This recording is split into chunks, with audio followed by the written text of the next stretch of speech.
Eu gostaria de agradecer o convite que me foi feito pela professora Beatriz, pela Georgia, e também o prazer aqui que eu compartilho de estar com os colegas e amigos, Guedes e Jucá. Eu organizei uma fala a partir das contribuições que Guedes e Jucá apresentaram ao livro,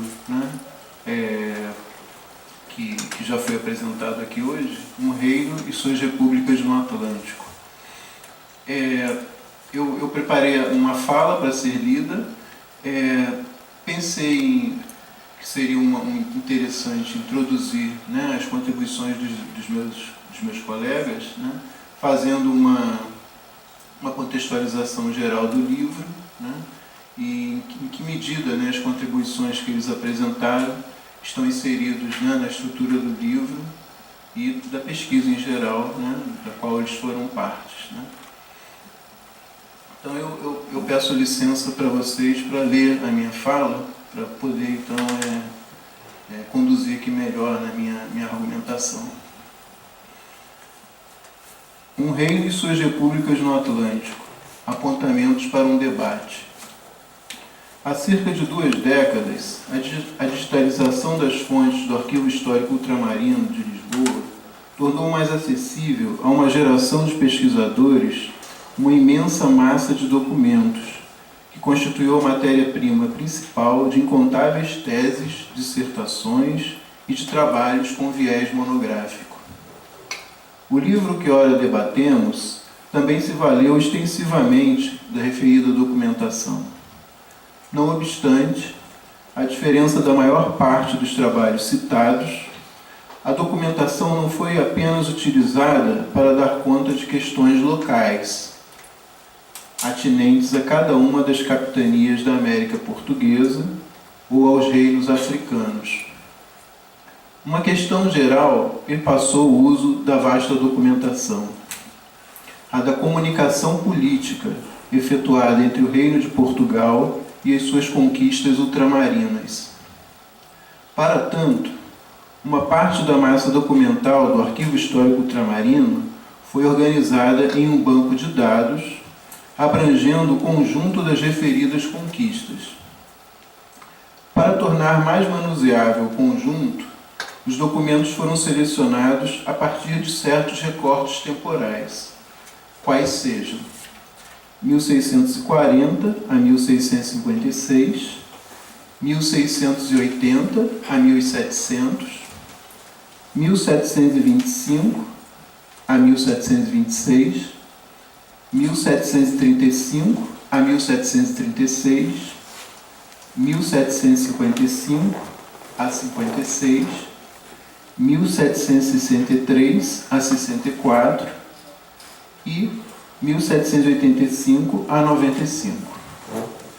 Mesmo levando em conta os recortes produzidos, que talvez possam ser melhor justificados no debate que fazemos hoje, a obra propicia a análise mais ampla já efetuada a respeito da documentação do antigo Conselho Ultramarino, a mais ampla que eu conheço. Conforme assinalaram João Fragoso e Nuno Gonçalo Monteiro, os organizadores da obra, o primeiro objetivo presente na organização do banco de dados foi o de obter uma primeira fotografia do funcionamento administrativo dessa monarquia presente nos 4 continentes do planeta. Além dos fundos do Arquivo Histórico Ultramarino, a obra também se valeu de fontes camarárias produzidas entre 1640 e 1808 para as localidades de Évora, Faro, Viana da Foz do Lima, Vila Viçosa e Ponta Delgada. Assim, foi também constituída uma segunda base de dados para o Reino de Portugal e Ilhas Atlânticas, com o objetivo de servir de comparação com as fontes da América Portuguesa e de Angola. A comunicação política entre o Reino de Portugal e as conquistas envolvia diferentes dimensões do poder. Para tanto, os autores da obra identificaram 5 diferentes dimensões: o poder do reino, representado pelo rei e pelos tribunais centrais da monarquia, como o próprio Conselho Ultramarino, o Desembargo do Paço, a Mesa da Consciência e Ordens, entre outros. O poder do rei nas conquistas, representado pelos governadores gerais, governadores de capitanias, ouvidores, bispos e arcebispos, etc. O poder donatarial, o poder local, representado pelas câmaras, irmandades, párocos, entre outros, e os poderes domésticos, esses 5 níveis. A partir da referida divisão dos poderes, a organização do banco de dados foi capaz de mostrar, de modo mais cabal, a importância da solicitação e da concessão de mercês para a administração da monarquia. Cerca de 1/5 da documentação corresponde à referida prática, reforçando o papel da justiça distributiva do rei. O plano geral da obra foi pensado em 3 partes: a arquitetura institucional da monarquia e a circulação de comunicação, os temas da comunicação e, por fim, os agentes da comunicação política. As contribuições dos autores, que serão objeto de debate, fazem parte da segunda e da terceira parte da obra. As contribuições, a intervenção do professor Antônio Carlos Ducati Sampaio, titulada Economia e Comércio no Antigo Regime, Poder Local, Coroa e Costume, no século XVIII, se reporta ao capítulo Economia, Moeda e Comércio, uma análise preliminar do banco de dados, ainda que a fala do Jucá também hoje tenha se reportado ao capítulo de fiscalidade também. Acrescento aqui. Por sua vez, a exposição do professor Roberto Guedes, intitulada A Comunicação Política da Câmara de Luanda, fins do século XVIII, tem relação com o capítulo A Câmara de Luanda, a Rainha, o Governador, o Ouvidor, os Livros e Dona Antônia Maria de Jesus, século XVIII. Embora Guedes tenha também apresentado aqui um material em primeira mão a respeito do terreiro público de Luanda. Além dos organizadores, os autores citados, a obra Um Reino e Suas Conquistas, Um Reino e Suas Repúblicas no Atlântico contou com a colaboração de diversos pesquisadores brasileiros e portugueses, muitos deles pertencentes ao grupo de pesquisa Antigo Regime nos Trópicos, ARTE. Além disso, muitos estudantes de pós-graduação e de graduação da UFRJ e de outras universidades foram fundamentais para a composição dos bancos de dados. Levando em conta, em primeiro lugar, a contribuição do professor Antônio Jucá, este propõe, logo no início de seu capítulo, uma questão essencial: o número relativamente pequeno de documentos que dizem respeito à economia, no interior do conjunto documental exposto. Em muitos casos, as questões da economia aparecem entrelaçadas às de natureza fiscal, e por isso foram incorporadas as últimas. A pequena presença de documentos relativos à economia associa-se ao modo de concebê-la no antigo regime, como Jucá falou aqui detalhadamente, Isto é, como governo e regimento particular da casa, família, mulher, criados e administração da fazenda, conforme o vocabulário da época. Daí a quase ausência da discussão de temas associados estritamente ao plano da economia, em que há vulto da escravidão, dos circuitos da comunicação política efetuada entre os poderes coloniais e os do centro. No que tange à discussão dos temas da moeda e do comércio, o professor Antônio Jucá, com base nas ideias de Ruggiero Romano, assinala que havia vários fluxos de circulação de moedas, cada qual tocante a distintos segmentos sociais. Assim, no que diz respeito aos segmentos mais pobres da população colonial, assinala grande escassez no uso da moeda de cobre, de baixo valor monetário.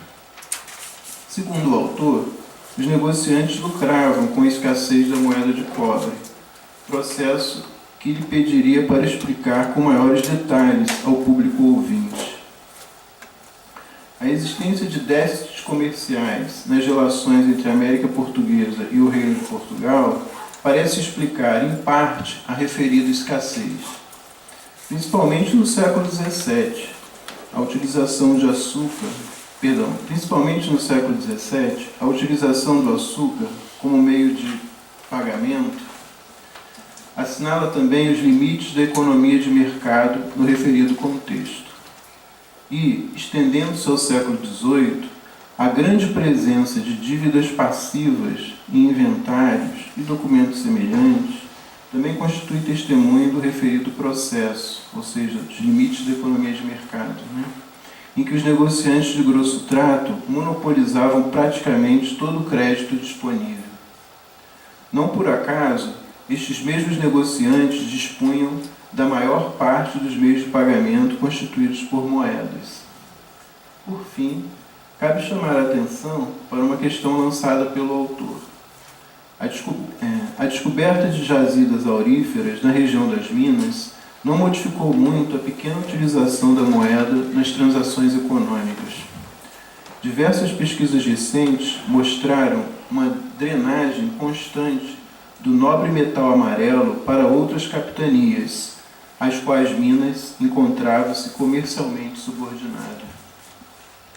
Além da aquisição de escravos africanos, como o próprio Jucá falou há pouco, poder-se-ia acrescentar ao referido fluxo de riquezas da região das Minas para fora, a celebração de sufrágios para a salvação das almas de ricos testadores que, falecidos na região aurífera, deixavam grandes encomendas de missas, de obras de caridade e manutenção de templos religiosos, cuja execução seria realizada no Rio de Janeiro, na Bahia e no Reino de Portugal. De forma semelhante, o professor Roberto Guedes constata a pequena presença de documentação camarária nos documentos do Reino de Angola, depositados no Arquivo Histórico Ultramarino. Esta quase ausência é também significativa da dinâmica da comunicação política estabelecida entre a Câmara de Luanda e os poderes do centro. Na medida em que a esfera das atribuições da Câmara dizia respeito, basicamente, aos aspectos de polícia da localidade, isto é, o abastecimento de mercados, arruamentos, etc. Apenas por ocasião de conflitos com outros polos de poder é que se estabelecia uma frequência maior de comunicação com os poderes do centro. Faço um parênteses rápido, dizendo que o termo polícia que eu estou usando aqui é conforme ao significado da época, que é muito distante do nosso, tem mais a ver com civilização, e menos com vigilância.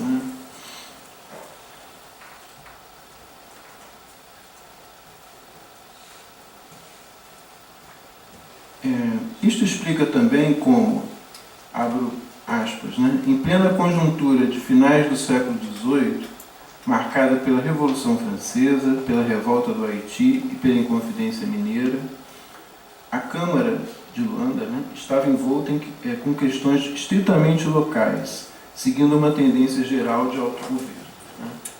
De fato, conforme assinala o autor, o governador local, representante da coroa em Angola, é que concentrava a comunicação com Lisboa, e não tanto a Câmara. No capítulo do professor Roberto Guedes, uma das questões mais interessantes que propõe é a da estratégia da Câmara de Luanda de se apoiar em um poder que representava a coroa naquela conquista, no caso, o governador, na luta que estabeleceu com outros poderes representantes do rei, como o ouvidor local.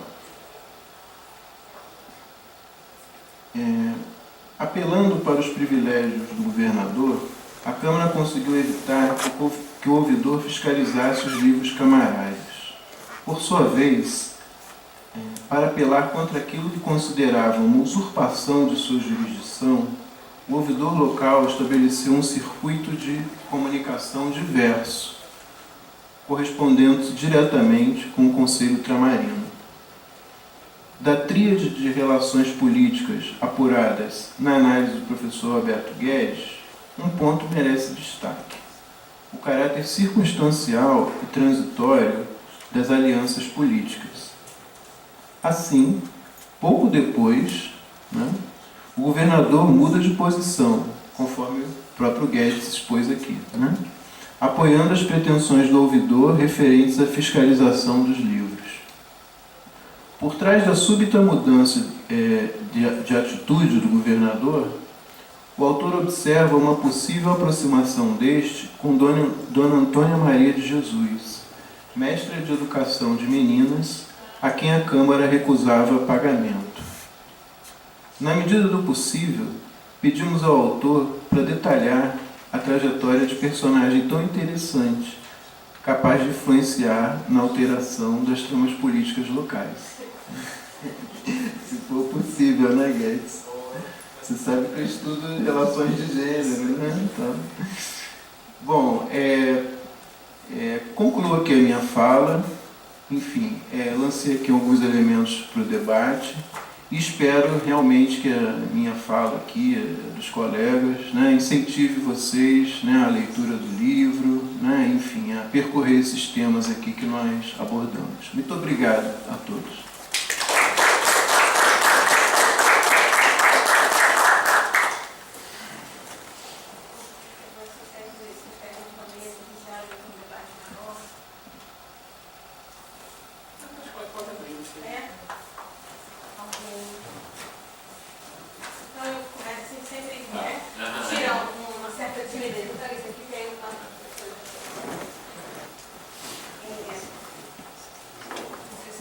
Está funcionando? Tá.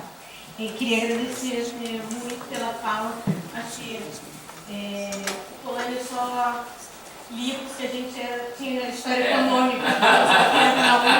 Mas é ótimo, me lembrou do Miguel falando dos tempos. Mas foi jóia.